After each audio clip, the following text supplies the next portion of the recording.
Born and bred in Kileely in the heart of Limerick City, she had her first job at 13 and overcame numerous challenges to work her way up to becoming CEO of St Munchin's Community Centre. She brought her community from strength to strength by personally developing social enterprises and much needed supports for the north side of the city. Over the course of the pandemic alone, she and her team delivered more than 85,000 hot meals to older people across Limerick and thousands more food parcels to children in need. She has received numerous local and national honours for her work, and in particular, helping to build a more inclusive Limerick.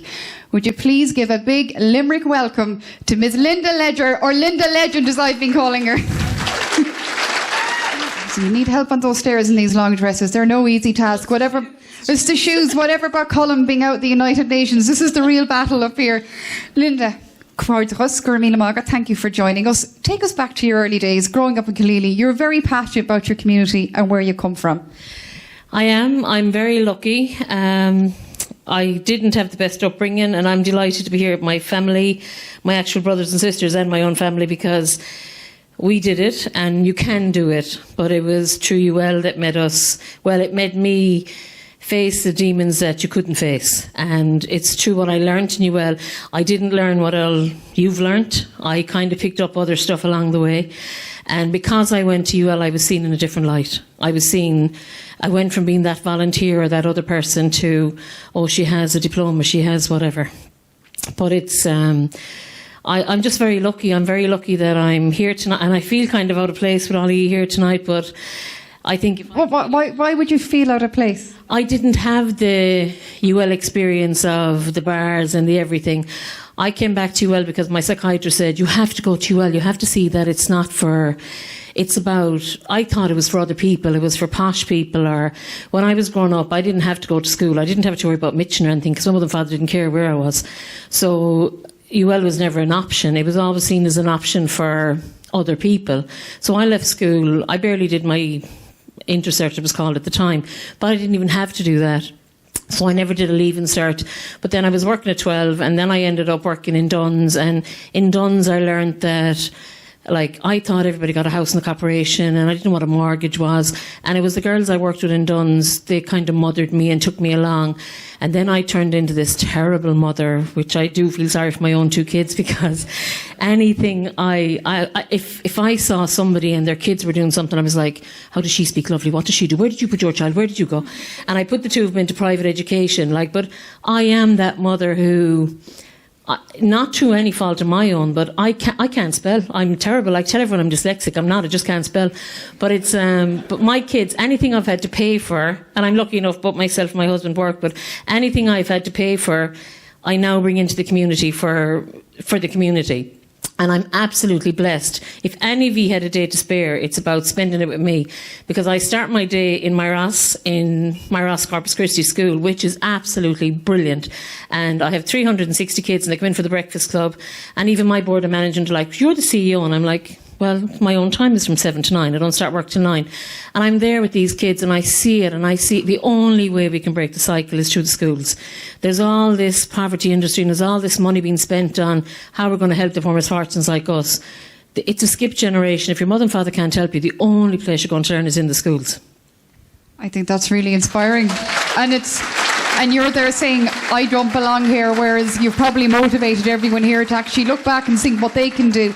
But if we go down memory lane with you for a bit, because I have it here, you volunteered first in St Munchin's Community Centre, and it wasn't plain sailing though. When you made that transition from employee to kind of up to the management and boss lady, was it tough? It was very tough, because my life, I did start working early, and then I eventually got a job in Dunn's, and I ended up being in charge of my own deli department, and I was well able, and I love Ben Dunn, because he was always about buying and selling and learning to make a profit. So I brought that with me. But then unfortunately I had a very bad car crash in 97, and I couldn't work anymore. So then I was like, well, I'm done, because my whole life I was never going to be like my parents. I was always going to work, I was always going to do everything.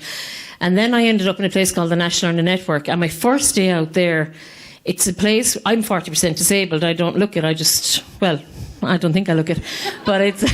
So when I went in then, my first time at a big interview table, and it was kind of this big boardroom, this big... And I was like, I'm sitting down there. And your man to me's got, look, no, don't run away. And I was like, and at the time I had an invalidity pension and you only got €10, well, it was £10 at the time, more if you went. And I was like, I'm not going, I don't want to go.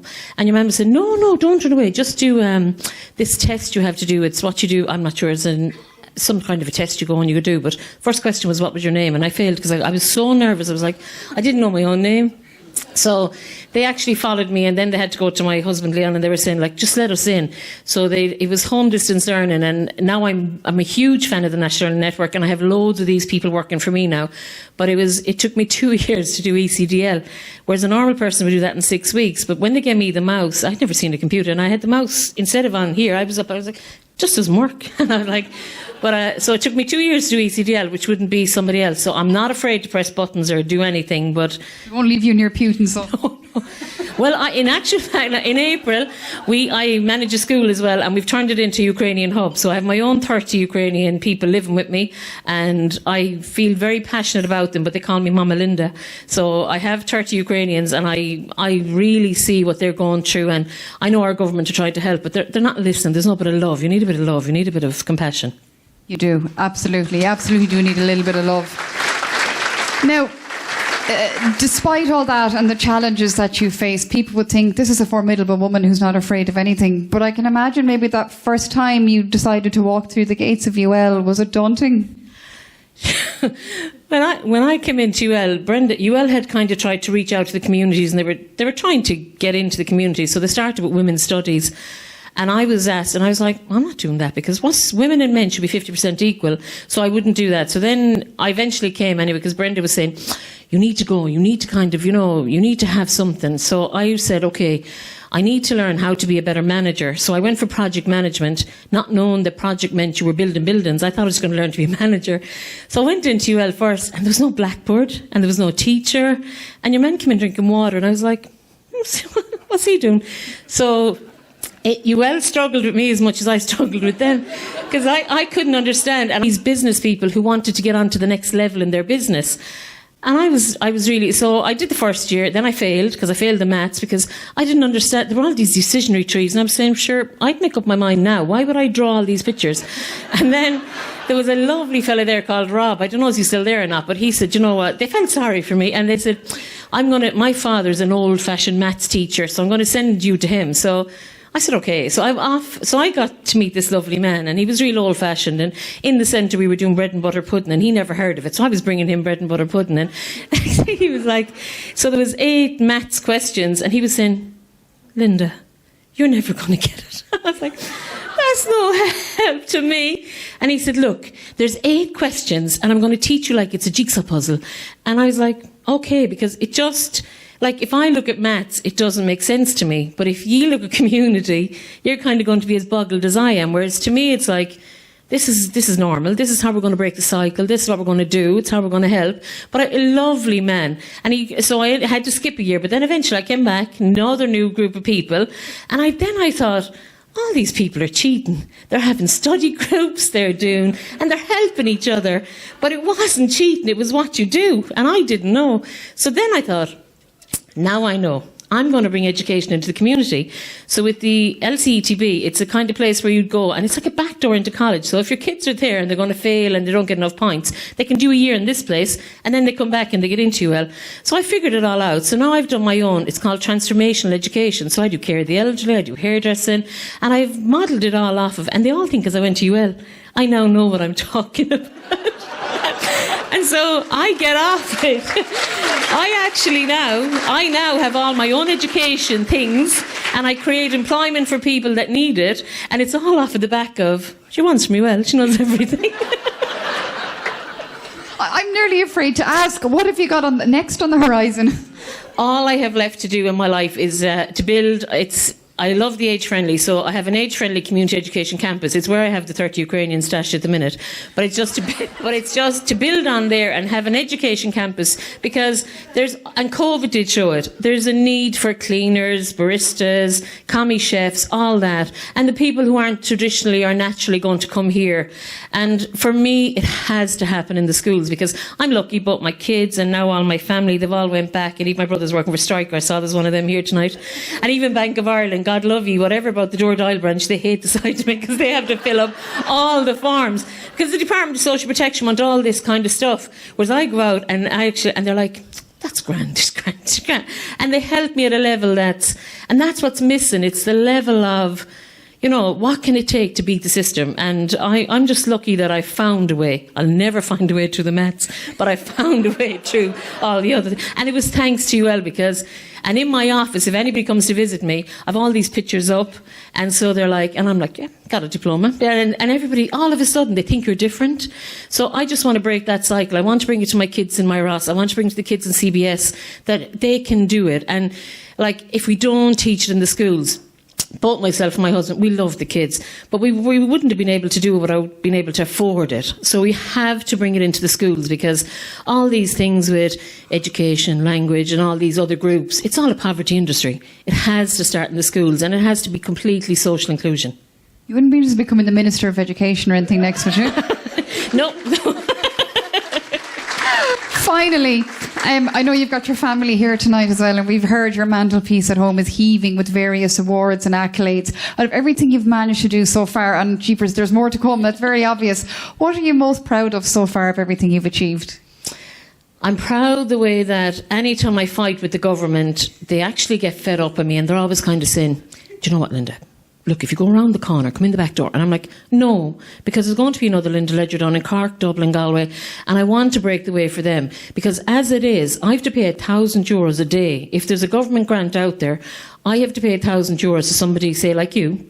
And all we do is, I say, I want ABC, and then you go, academically, she wants to blah, blah, blah, blah, blah, blah. I wish I had that job. No, but that's what's wrong. It's wrong because the government have actually become this. I had to get somebody from UL in to help me because they wanted a displacement policy. And no matter what I did, she was like, she just didn't want to give me the scheme, because I have made a lot of enemies through the years. But the girl came in from UL, it was all to do the CUL. So she sat down all day and she was like, so Linda, what are you trying to say? Well, I said, I'm saying I have 124 people working for me, but I've got people that I'm employing. And I'm not displacing for Meals and Wheels. I'm not displacing the local spar shop, because I'm feeding people who would go without food or do whatever. And because she wrote down in academia what I'm trying to say, now I have a displacement policy. Whereas if I hadn't went to UL and hadn't those ties, I'd be still writing a displacement policy. So I'm delighted that I have the CUL, and the UL are kind of still a bit of afraid of me because I'm not academically friendly, and the worst thing is I'm not a charity. So all you people who want to give me money, and you're saying, and then it stops, like it's a non-profit, and it's about, we need to relook at that. We need to look and see, break the cycle of poverty and get all the kids in the community into UL. I think it's a great message to end our interview with. Linda, you're a treasure. I'd love to have you here all night, but I'd say your feet in the heels want to get off the stage, so I'll let you go. Go mille mágat. Now, there's a lady we won't mess with.